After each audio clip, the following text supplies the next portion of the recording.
All right, howdy everyone. Welcome along to the Energeia podcast. This is Dr. G. Happy and humbled as always to be with you all, and very happy and humbled to be joined today by Adam Hansen.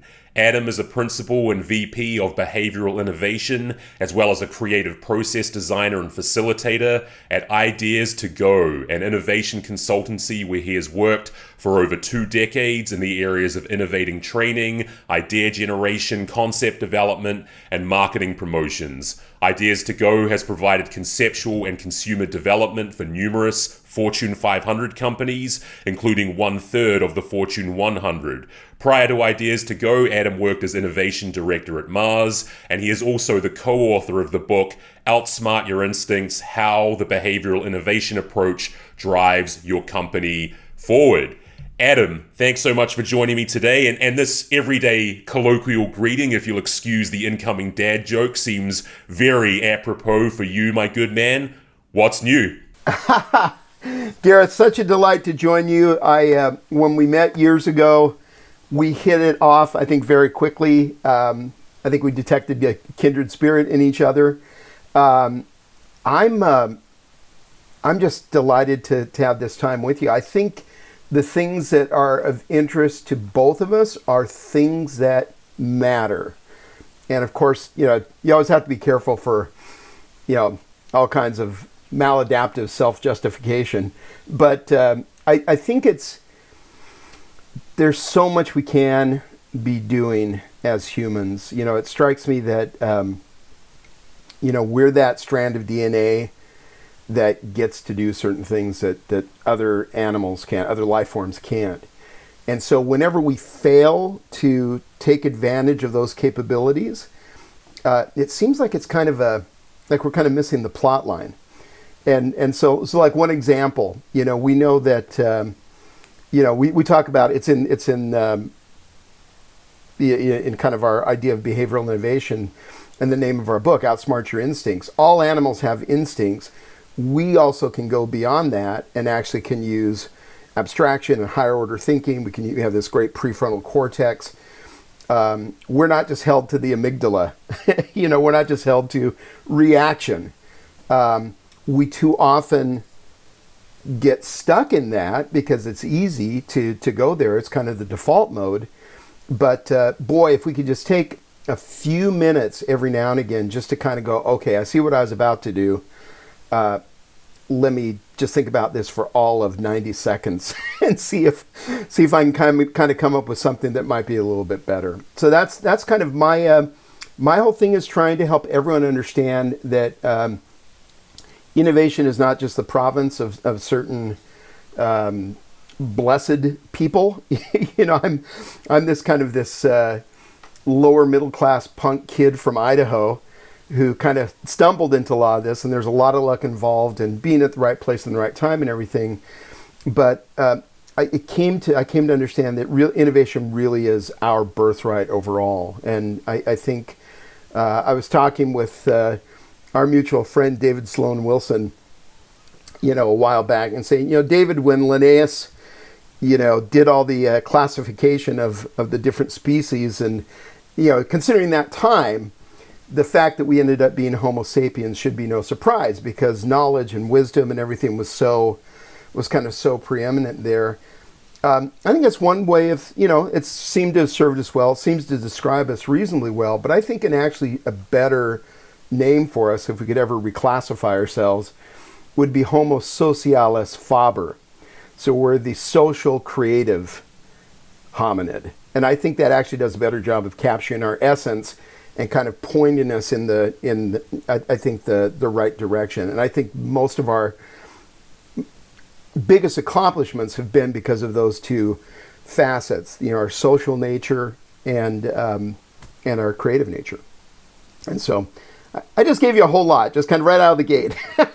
No, it's great. It sets us up for plenty of dialogue to come. And I mean, I'm just struck by, the strength of your observation there that innovation is our birthright. And, of course, relative to any other species, we are innovative. We are inherently innovative. We've spent, the extent of civilization finding ways to innovate. We've created this edifice between language, culture, and our evolved biology, which has allowed us to finagle and craft our way out of many, potential evolutionary cul-de-sacs, things that could have wiped us off the planet. Absolutely. Like limitations that were imposed on us by the totality of our circumstances of our species. So I mean, I love that. I love the strength of that observation that innovation is our birthright. And it's actually a nice contrast, I think, to some of the discussions I've been having lately, which although they've been sort of hopefully framed, they have also started from this position that mankind is mankind in modern civilization is somewhat living out of a state of nature, and that this has presented challenges to us in the growth of our species, that we have found ourselves to be a very unhealthy species in modern life. That there is, I was speaking with Doug Kenrick and Dave Ludberg Kenrick a couple of weeks ago. Their new book has just come out about modern problems and ancient solutions. How we can use insights from our ancestral past to sort of improve ourselves as a species. And while a book like that and other conversations I've had with other thinkers have been hopefully framed, they've been framed, from the perspective of, there are ways we can get ourselves out of these holes. I think what I like about the idea that innovation is our birthright is that it's the engine that will always get us out of these holes. Yes. There isn't actually an evolutionary mismatch in a sense when it comes to the nature of innovation in humans. Oh, absolutely. Yeah. I mean, it's right there for us. And, the tricky part about some of the gloomier prognostications is that, so in our book, we talk about what really kind of got me on this whole path of behavioral innovation is I started noticing, I need to constantly update how long ago it was because, the years slide by. But it's probably, between 15 and 20 years ago, I really started going in deeply into behavioral science because I just saw so much that was obviously applicable to what we were doing in our work in innovation. And right away, I mean, kind of an entry point for a lot of people into behavioral science is this understanding of different cognitive biases. And it was easy to spot right away this thing called negativity bias, which we talk about. And we didn't have that specific language, but we were already dealing with it and its limitations, its effects on doing innovation well. And so we pointed out not to set people up on this kind of overcompensating, unicorn going down a golden highway to Oz, or anything, but rather that it's our default is to privilege bad news, and we remember bad. The bad memories are just they're stickier to us. A guy named Adam Hansen, I think, has a great metaphor. He says, the good is like Teflon; it tends to slide right off. The bad is like Velcro, and it really kind of sticks to us, and really, it's harder to root out. But there's a facet of negativity bias that comes along with it that I think it's kind of my my lifelong effort to help people understand that negativity appears profound, and it seems smarter than it actually may be. And there's been some really great research on that. That the reviewers of personnel and I think even of academic papers and everything, those reviewers who could most effectively eviscerate, in any kind of review, were given smart points kind of in the moment above and beyond what they deserved. And when you actually, after a little bit of time had passed, you went back to look at those reviews, what seemed so smart in the moment, with a little time and a little more sober reflection, it didn't seem quite as intelligent, and so it's easy to understand why that's still a feature of our cognition, is because when the tribal elders would err on the side of caution and always push for, oh no, keep yourself safe, negativity did seem really smart and really and seemed really wise, and it still is when conditions are similar to those conditions under which this bias first evolved and then was selected for, right? And so there are still times when it's great that we have this this instinct, this lightning quick negative reaction to certain events. I mean, I've been in conditions of threat. I was chased by a bull when I was 11. I'm really happy that my body just knew to do things that the conscious me had absolutely no idea, because I was an 11-year-old kid who was just as dumb as a stump. But again, that was under a moment of existential threat. So great that that's still there. The fact is, most of us do not face existential threat on a regular basis, and yet we're still wired to survive that and to be exceptionally good at taking action in the face of it. And so we just need to understand that the conditions, this evolutionary mismatch. Our bodies are still wired for a reality of caloric scarcity, and now it's caloric overabundance has most of us in trouble, given that we're still wired that way. In the same way, our minds are still wired for certain conditions that don't really exist anymore. But yet, when we see anything that even kind of has that echo of those kind of primordial conditions, we still kind of tend to go with the instinct, and we're reflexive. It's automatic. We just kind of go to it. And then we're really good rationalizers as to why we did some of that. And the fact is, we don't know why we did it. We just did it because it's a deeply rooted instinct. Does that make sense? I feel like I just went off on a tangent there. Tangents are good, my man. Tangents are real good. But I was left there just thinking about bringing up the negativity bias, because I mean, for me, the idea of negativity versus positivity has become, especially within business scholarship and like business practitioner literature, has become a hot button, especially from the positive psychology point of view. But an ancestral human, the concepts of negativity and positivity themselves would have been nothing like we understand them now, where Absolutely. There are these massive bright lines between, oh, you're being negative about something, or, oh, you're adopting a positive perspective on it. Like there would have been, for ancestral humans, there just would have been the utility of thinking in a particular way, whether that by our lights was negatively or positively framed, pessimistically or optimistically framed. It would have just been, what's the framing that gets us through to survive and reproduce? Like you said, absolutely. The tribal elder who's just like laying down the law may have come across to us as overtly negative and cynical and pessimistic, but in that setting, it would have just seemed very appropriate and very germane to the situation at hand. And likewise, I would imagine in ancestral humanity, an overt sense of optimism of a kind which which probably wasn't too often in a time where we were a naked ape, frightenedly scurrying around the savannah trying to avoid predators and climactic threats and so forth. The kind of optimism that to many of us these days almost seems over the top, if not goofy at its worst excesses. Back then, it would have just seemed appropriate. It would have seemed like, okay, there's only one good reason to be this optimistic about the situation at hand, because I apparently am going to survive, and my tribe apparently are going to survive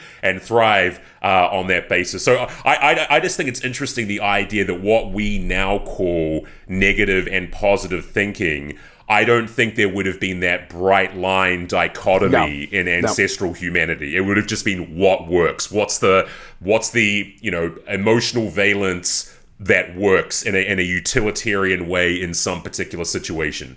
Absolutely. Well, exactly. You've got it. And I mean, we connected through this interest in evolutionary science, and one of my big takeaways from evolutionary science is that context is king. Like, context absolutely matters, and all selection pressures are within a given context. And so change the context, the selection pressures become different, right?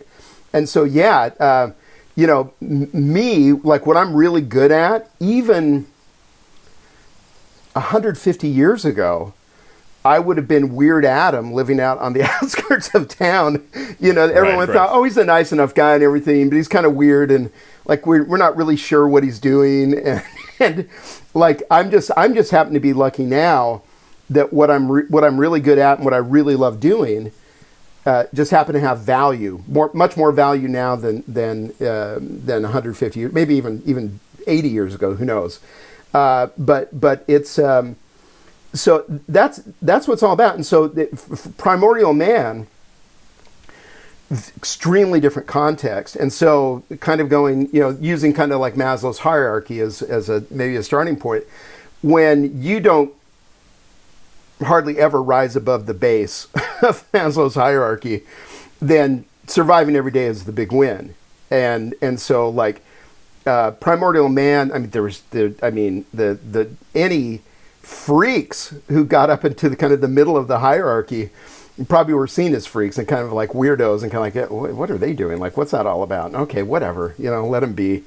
But what we know now is that the higher order needs are really important. And if we don't place ourselves in a position to be able to do anything about them, we're actually less mentally and emotionally healthy. And so change the context, changes the selection pressures, right? And so now, yes, we need to have the survival needs covered off. Thank goodness our bodies are still really good, and for the most part on top of that, if we keep in shape, certainly that allows us to always to be able to draw upon everything we need there. We do want to take care of our most basic needs in that regard. But most of us are just not facing that ongoing threat, and so we have the luxury of being able to focus on those other needs, and the lower part of the hierarchy is about deficiency needs, and it's all about addressing them and fixing deficits. Beyond that, it's about growth needs, and then it's just about like, okay, now that we've got that all taken care of, and it's not a straight line. We always kind of, all of it's always in play, but if we can kind of get to the point where we don't have to worry quite as much about the lower needs, so that we can free up energy and cognition and just kind of emotional bandwidth and everything to take on those growth needs, and we know that we do set ourselves up for better kind of psycho-emotional health. And isn't it interesting in that sense that if you look at where some people sort of stay stranded at the bottom rung of the pyramid, you can actually draw, I think, you push back where you disagree here, but I think you can almost draw a straight line between basic physiological need satisfaction and humanity's capacity to innovate as part of its birthright, like maybe higher towards in the higher levels of the pyramid, that, if we had, and, maybe this is a sad indictment on me and my either utopian or dystopian, depending on your perspectives, thinking about this, but it's almost like if we were to take, like a Starship Troopers approach to humanity, like if we had these, if human beings were not this, to take the slightly pessimistic top spin on this, if humanity wasn't such an unhealthy and out of shape and mismatched to its environment species, that if we actually did create at a physiological level the conditions where humans were healthier and more vital, more full of vigor, more better able to regulate their energy, they would thereby be better able to regulate their cognition, their emotion, their behavior. So and that puts us in such a better position in terms of just like, say, mental clarity alone. Absolutely. To innovate. Absolutely. That if we created physically healthier humans, we would end up producing more innovation capable humans at the same time. Kind of a good 2-for-1 deal.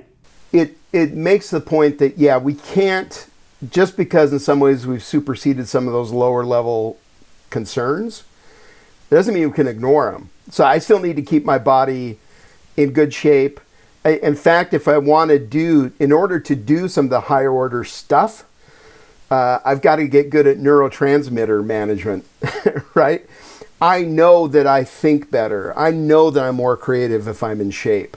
I know that, cognition is fully embodied, right? And so I'm trying to remember what the 4 E's of this new kind of model of cognition, but it's embodied and cultured. I can't remember, but it talks about all the framing around cognition.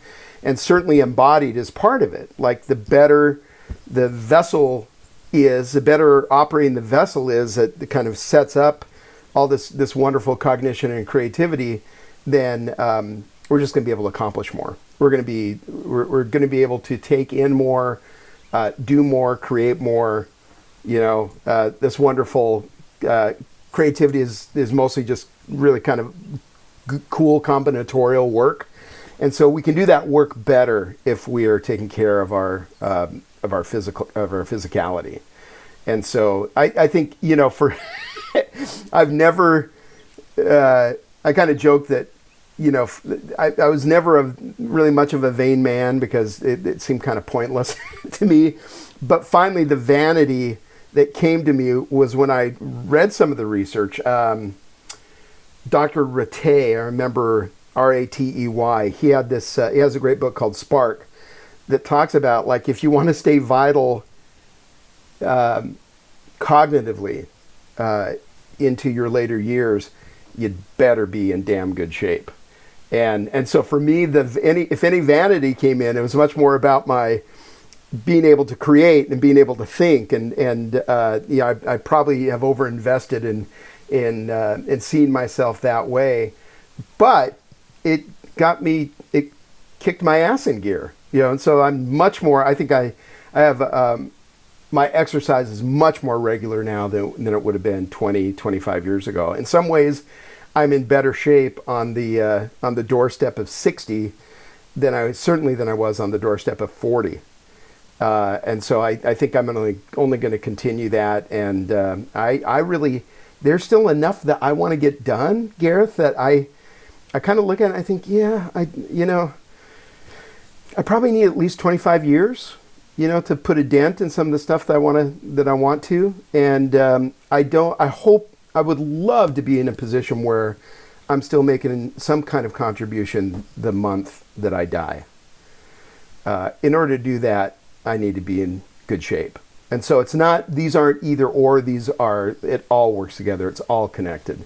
Yeah, and to me, look, dude, that right there should be, that kind of thinking should be the center of the PSA dimension to all of this. I think basically that we are still stranded in a time in a popular approach to thinking, which just simply equates exercise and things like that, taking care of yourself, with a number on a scale. That is literally it. That is basically where it lives and dies for people. And so what is the more hopeful messaging here? That if you take care of yourself, the number on a scale that you step on will be lower, or that if you take care of yourself, you'll be in a bit better position to think better, lead better, innovate more freely, be more creative and fluid in your thinking, be better able to serve society and so forth. This should be the public messaging around this. It's not to say that there's there's obvious usefulness to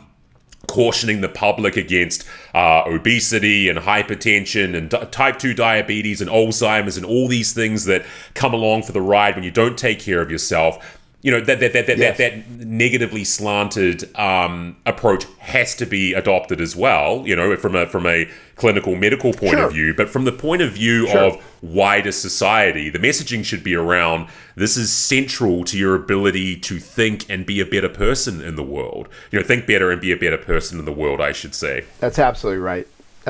Well, and I think, I believe that the good life is a generative life. And in order to be generative, it's all got to be working together. I've got to be able to move and groove in the world. I really want, again, it's back to this idea that as humans, we can do some things that no other life form can't. And so not to take advantage of that seems like such a waste of kind of like the whole evolutionary arc, every moment we spend not tapping into more of that uniquely human gift and capability, it just seems like we've kind of lost the plot line. Yeah, I agree, man. Well, let's move things back into the plot line then, and keep the story, the story of humanity moving along. So, I mean, you spoke before about the negativity bias, and I know, one of the areas which drives a lot of your work is thinking about and commenting on perceptual biases. I've actually just been teaching a class to my MBAs and my undergraduates about perceptual shortcuts and heuristics and cognitive biases and so forth. And you sort of advanced me before we did this podcast about 4 biases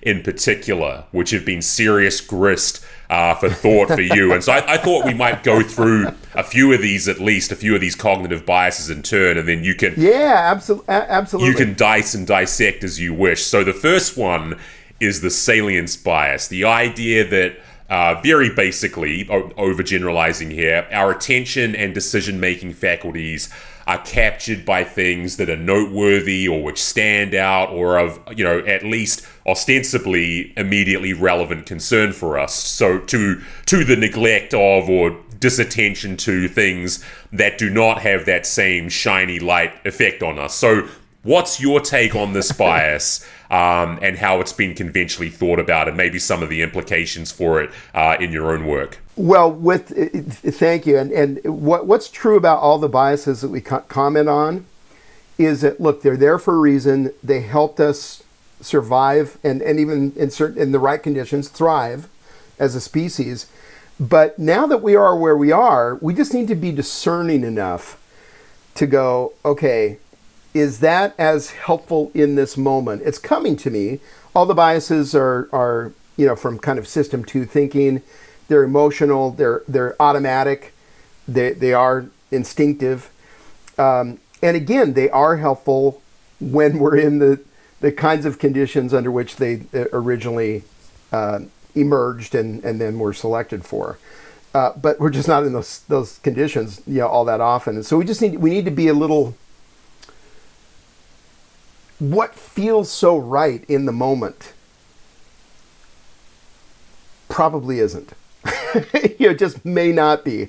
At least we need to do a quick check. And look, we don't have to spend a whole lot of time. And this is not an argument not to take action. This isn't an argument to constantly be second-guessing yourself.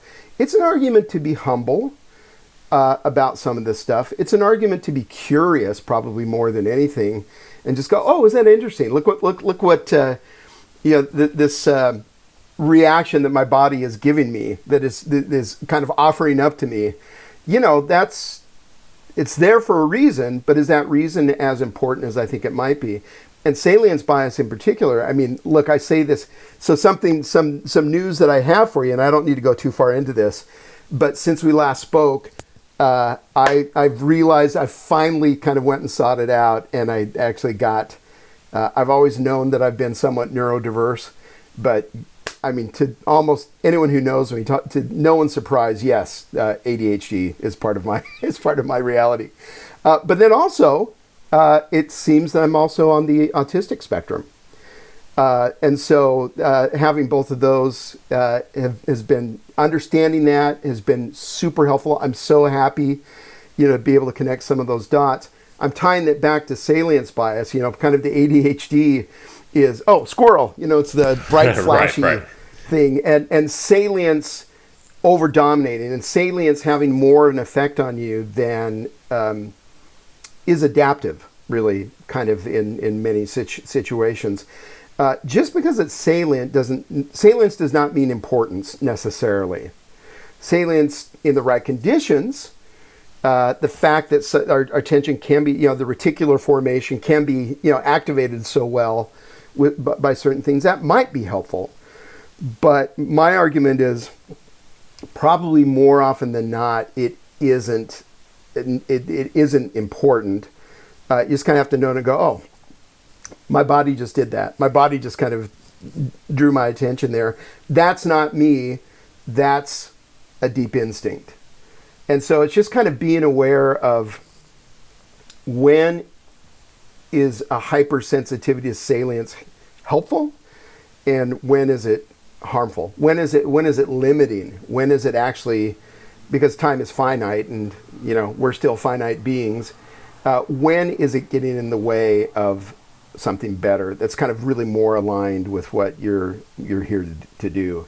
And so I think a lot of these biases as counterfeits, like in the moment they seem so real and so important and so right, and it's because we're really good at confabulating and just kind of justifying why we the really profound underpinnings to the reaction that we that we had and why we made certain decisions that we did. And the fact is we often really don't have access to what those real motivations were.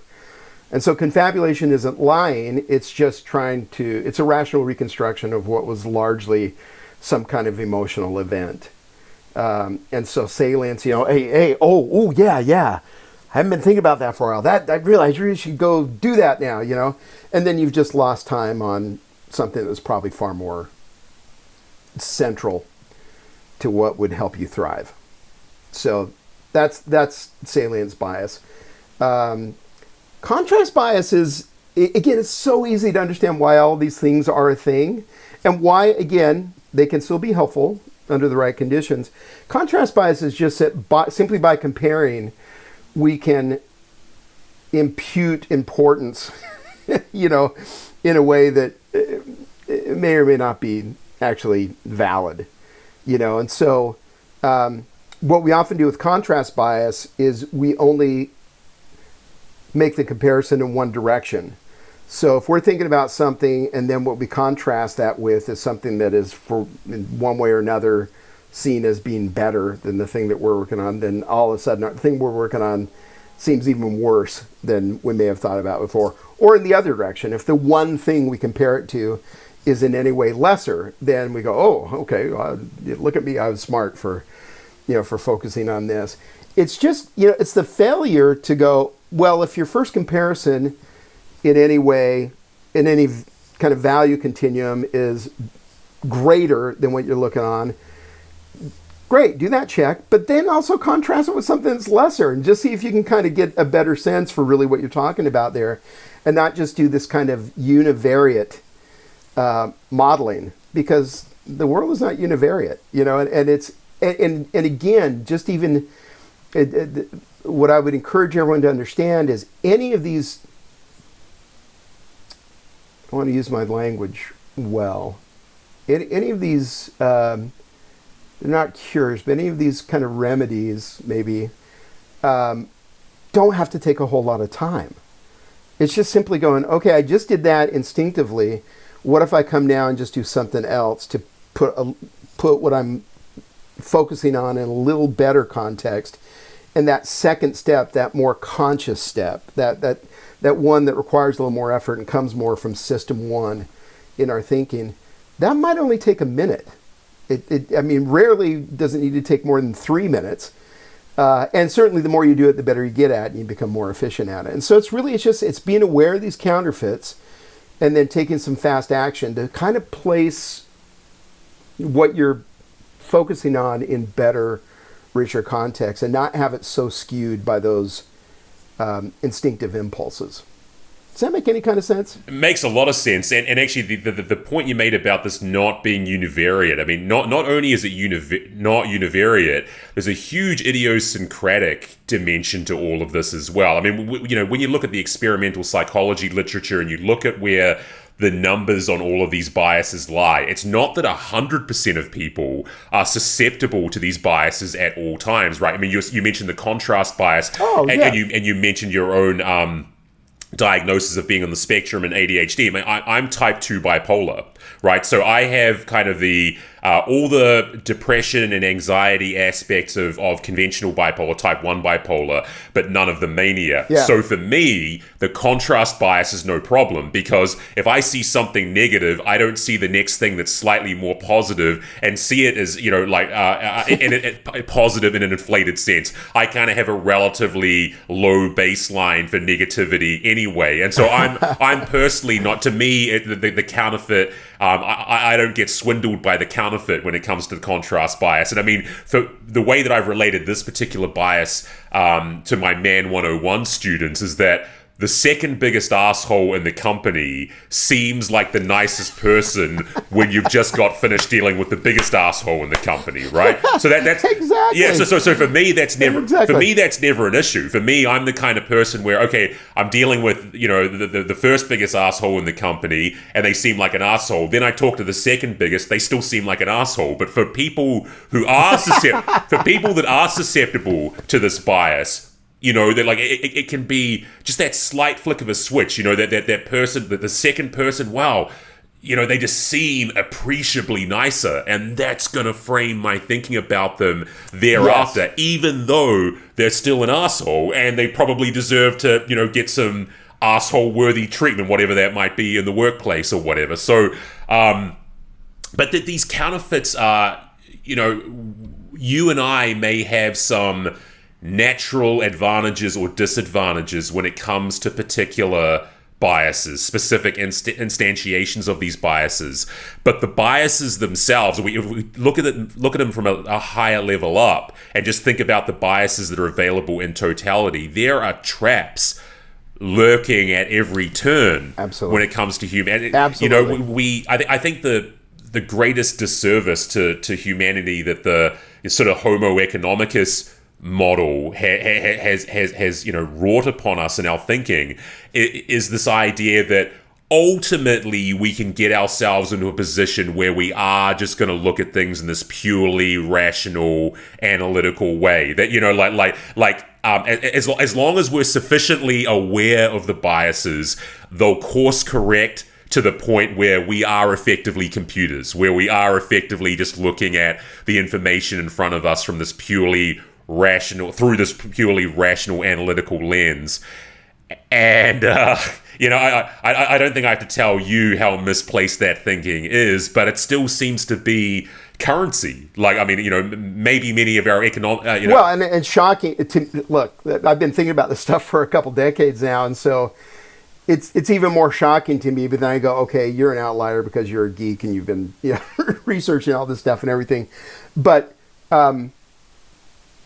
certain ideas just endure, and it takes so bloody much work to try to scale the fix for them, out into the general public. I'm wondering, are you familiar with the work of Antonio Damasio? He wrote a really great book called Descartes' Error. Yeah, it was a great book. Where he kind of goes into like a lot of the brain injury studies where the emotional centers of the brain were damaged.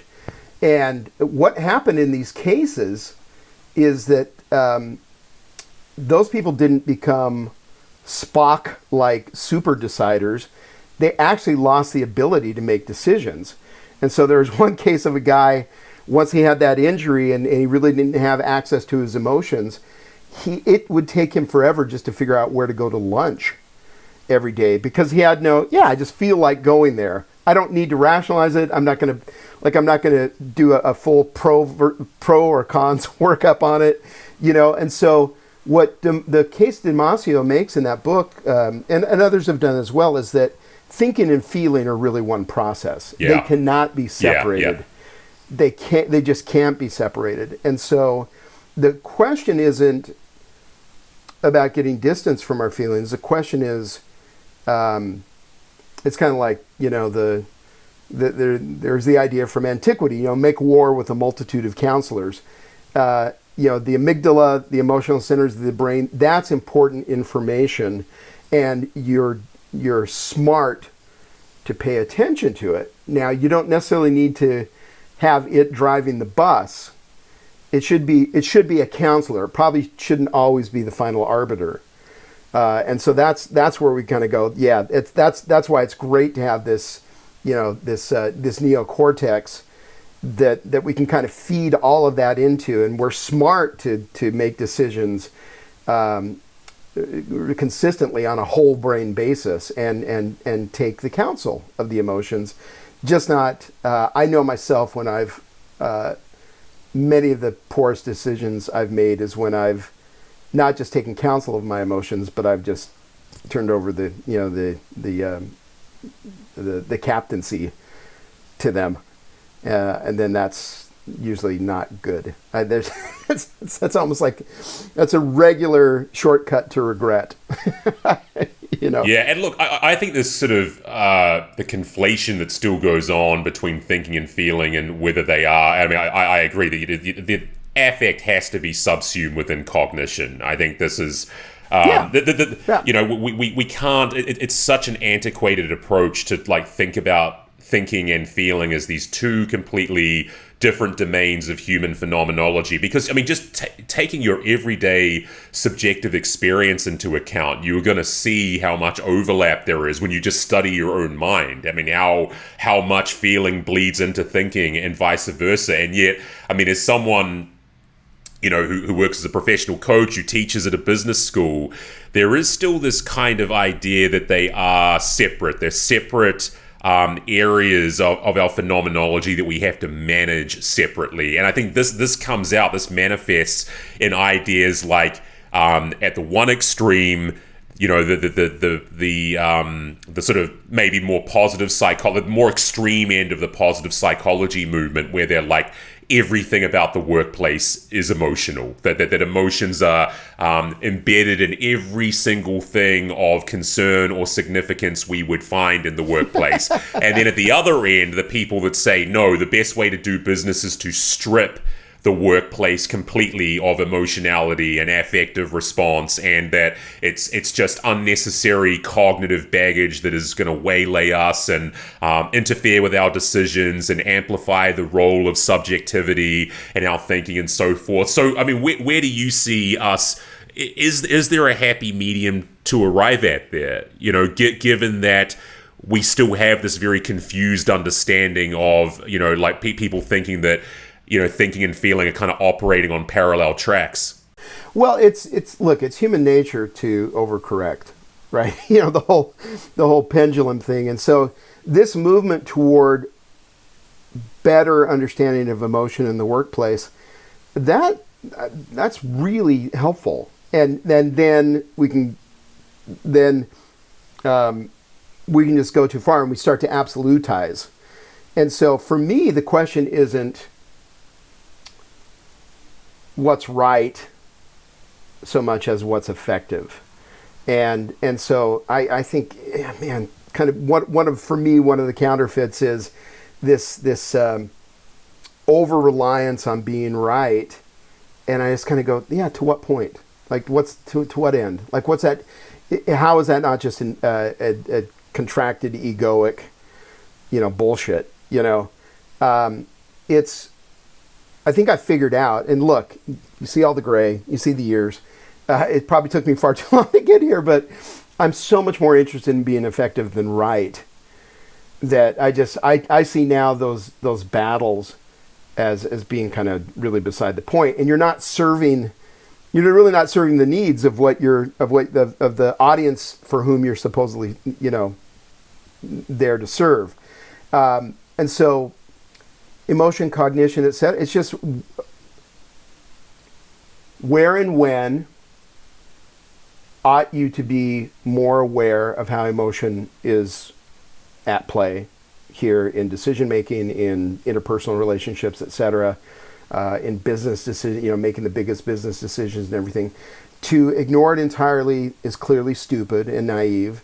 To vaunt it now, to absolutize it, to be in everything, I think is equally naive and kind of and overreaching. And so it's not which view is right, but where and when ought we to use that tool. If you think of all of it as, kind of a clunky metaphor, but if it's all just adding tools to your toolkit, I grew up in, the family business was commercial construction. I put a tool belt on for the first time, I think when I was 10. I got pretty reasonably adept at it, but it was also good fuel for me to go, oh, I'm not doing that for a living, I'm going to college. But the metaphor of tools is especially resonant to me, because I go now, well, yeah, I guess I could use this one tool for what I'm about to do, but I actually know there's a better tool that's more efficient and more helpful, and I'm actually going to get more done sooner. So why don't I reach for that tool now? So I think being kind of adept and being, I think wisdom is about context, right? And so understanding how the different contexts would lead you toward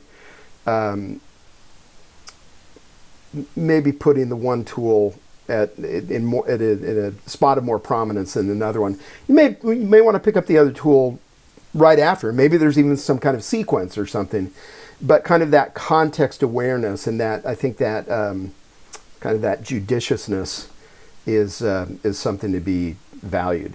And so it's not about one tool. It's about it's about a meta capability, about using all the tools in the right way when each one is the most advantageous. And to link this through to the work that you do, the idea that wisdom is not context invariant, how do you apply that insight in order to use the right tools for a game like innovation? Yeah, I think it's really one thing that we found, I think, extremely helpful, and this goes back to just like some real basics.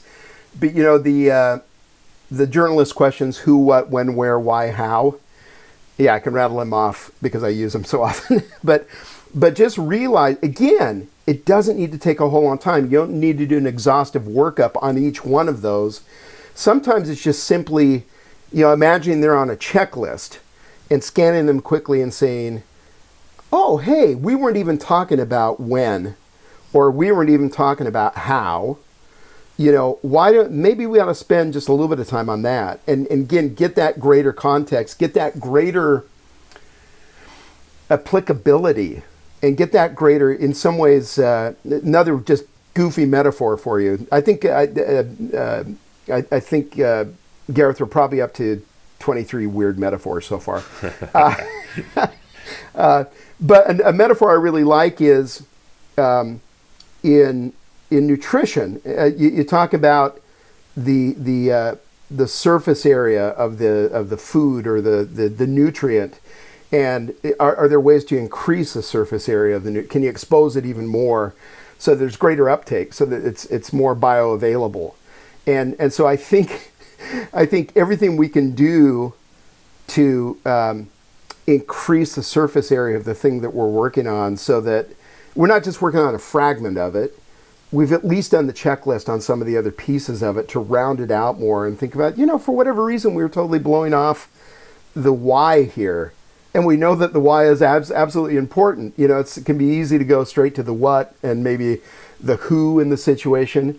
But, having more awareness of the reality. And again, the reality is integral. The reality is holistic. It's not univariate. It's not atomistic. But sometimes just making that quick check, just to bring a little more dimension into what we're working on. I'm talking in the abstractions an awful lot here, but I hope that's helpful in some way. And again, I would just emphasize that once you just have some of these tools available, you can do these very quick checks.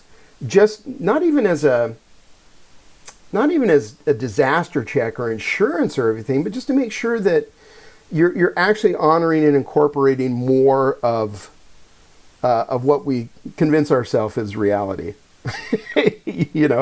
While always remaining humble and realizing that we're never going to capture absolute reality in whole ever.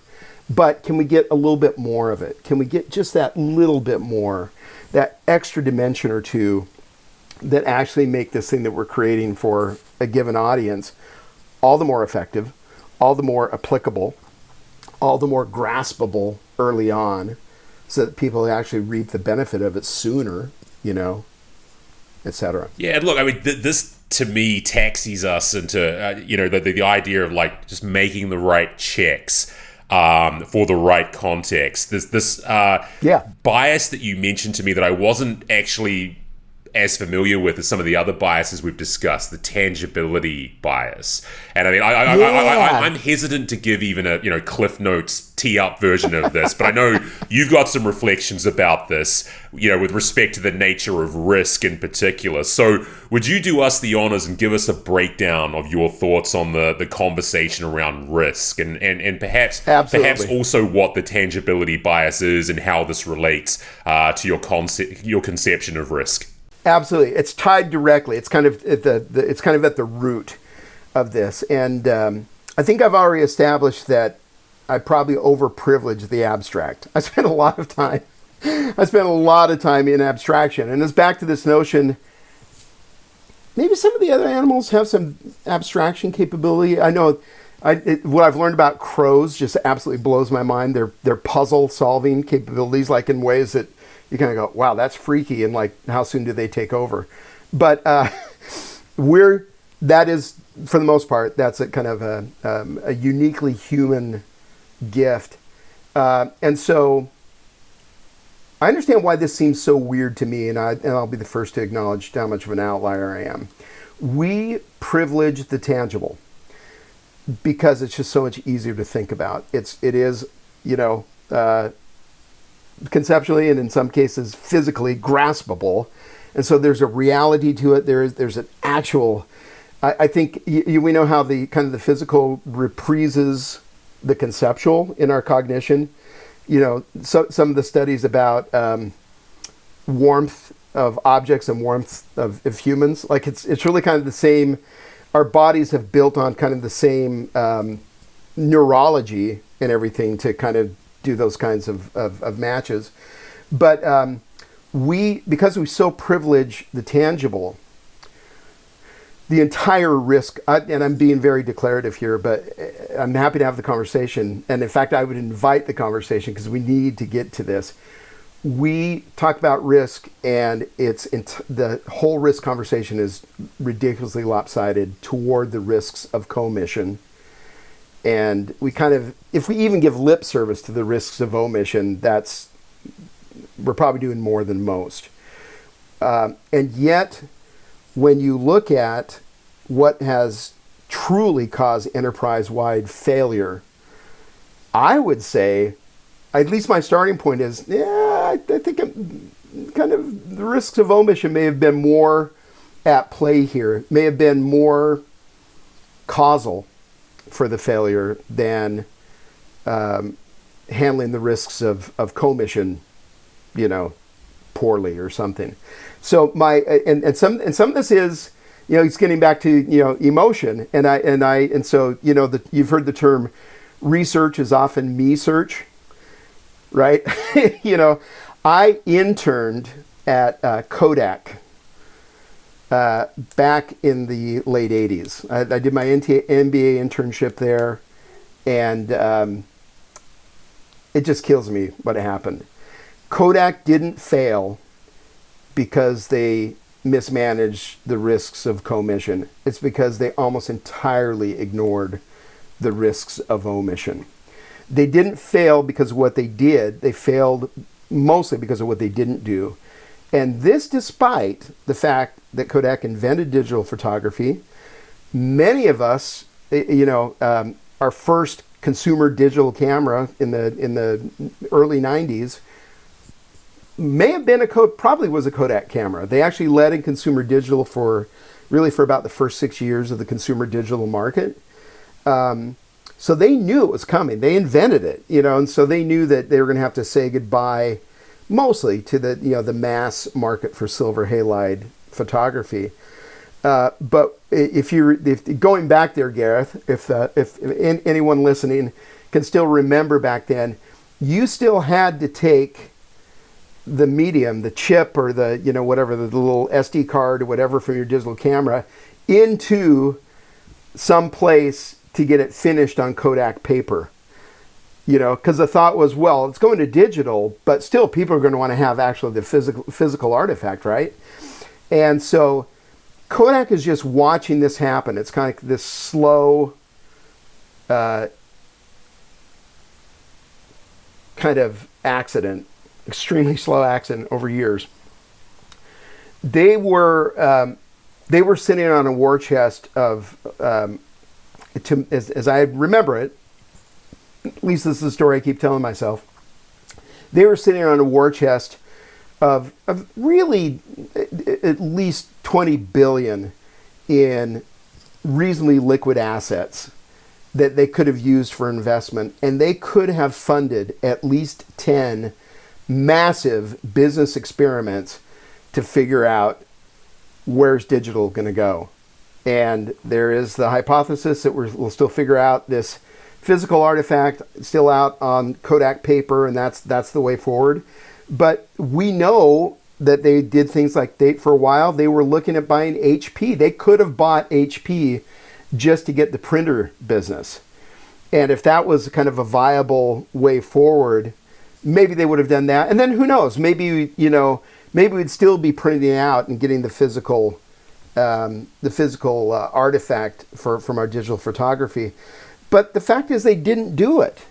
So then just kind of extend that to other companies. Think of BlackBerry, Research in Motion. Did they fail because of all the other things that they tried to do to keep going? No. They failed because they didn't do nearly enough. And they had the wherewithal to do it too. Again, business experiments don't have to be massive in order to be effective. They just need to help you kind of get on a path so you can start assembling a different vision of what the future could be. And so I would suggest that, look, there's always going to be this tangibility bias. It's always going to be easier to talk about the risks of commission because you can measure what you do. And you can't, it's very difficult to put numbers to what you don't do. And so, we've heard that the language of business is math. So if you can't put numbers to it, like how do you even talk about it? And I would just say, just because it's difficult to talk about shouldn't give us an excuse not to figure out a way to have the conversation. And so one thing I'd love to work on, it'd be cool if before I checked out of this Earth thing, if we could put a dent in it, and I'd love for it to be unseemly for business teams, for boards of directors, et cetera, whenever they have the risk conversation, I'd love for it to become unseemly not to spend at least 15% of the time talking about the risks of omission, but then having some framework that would enable that conversation and give some tools to help people think about it better and actually enact effort in service of really going after the risks of omission. For me, I don't understand why people aren't absolutely paranoid about the risks of omission. It ought to be haunting us in business. It ought to be haunting us a whole lot more than it is. But we're so focused on what's here, what's right in front of us, what's the thing I can grasp, what the spreadsheet says, what this, And so we hate ambiguity more than bad news, right? And so I think that's one of the things behind tangibility bias. If it's ambiguous, it's just kind of like, we'll deal with it some other time. And I want to help us get to the point where we can take on the ambiguous and these risks of omission and actually do something about it. Because I really think that's the way forward.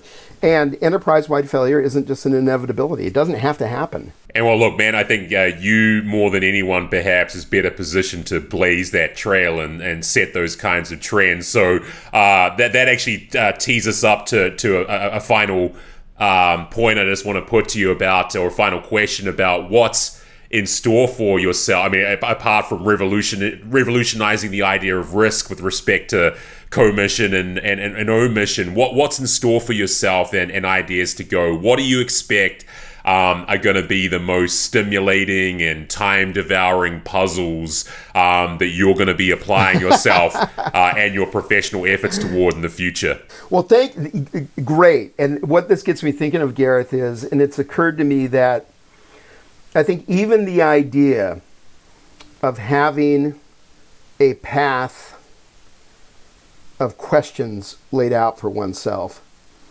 is Yeah, I went back to the idea. I think the good life is the generative life. I'm more generative when I'm working on these questions that plague me and for whatever reason don't seem to be plaguing, enough other people. That's fine. I'm a weirdo.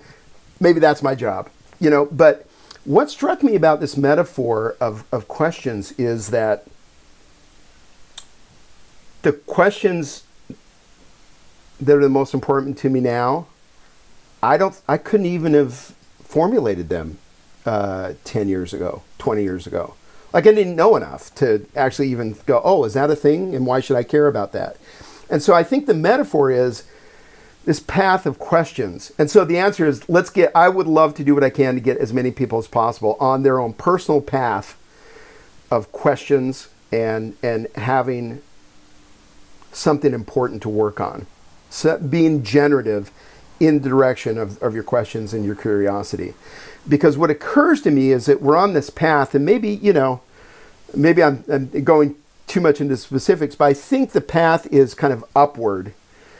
And as you move along the path and you answer certain questions, and that's how you're advancing, you start getting new vistas all the way through. And I can see that path, up there as far as my eye can take me right now. And I know that I will, by the time I get there, I will have accomplished enough of these other things to advance me. I know that there will still be questions there, and that there'll be cool questions, and they'll still get me as excited as the questions that kind of captivate me now. And at this moment, I can't even begin to imagine what they could be. I mean, roughly, they're going to be in this direction of how do we think better? How do we bring more of ourselves to bear on opportunities that make our lives better, richer, just kind of bring more meaning to everything we're doing. But for me, it really is just continuing to kind of find questions that, and in answering them, it seems like I could be doing something good for the world. And this is very grandiose. It's very. No, but this is great. This is great, man. Like I just think everything that you've just said, and this is not intended to be condescending at all. I think there's something actually really laudably childlike about the way you're describing this. Like the fact that I'm serious, man. Like the sense of curiosity and awe being the engines that drive your sense of generativity. That to me is powerful, and I think that it's something that we dilute out of our thinking when we get to adulthood. I mean, it sounds like a cliche, but the whole idea that every 5-year-old wants to be an astronaut or a princess or whatever. And okay, only a small, very recedingly small, vanishingly small percentage of the world's population are ever going to be the astronaut or the princess. But the idea that in childhood, we just think that the scope of possibilities is so wide for all of us. And then life kind of gets in the way and interferes with those ambitions and those aspirations. And in the process, we get that, again, that sense of awe and wonder and curiosity kind of tuned out of us. And I think it's actually, I'm with you. I think these are powerful tools we can use to make sense of ourselves, make sense of what we can contribute to the world, and make sense of the world itself. I think it's incredibly powerful. Wonderful. I would just say you brought up the point of awe, and that's thank you. It's something we don't talk about enough. It seems kind of super high-minded, and how do you even do anything about that? We're happier when we're generative. I believe we're happier when we make a point of having experiences of awe.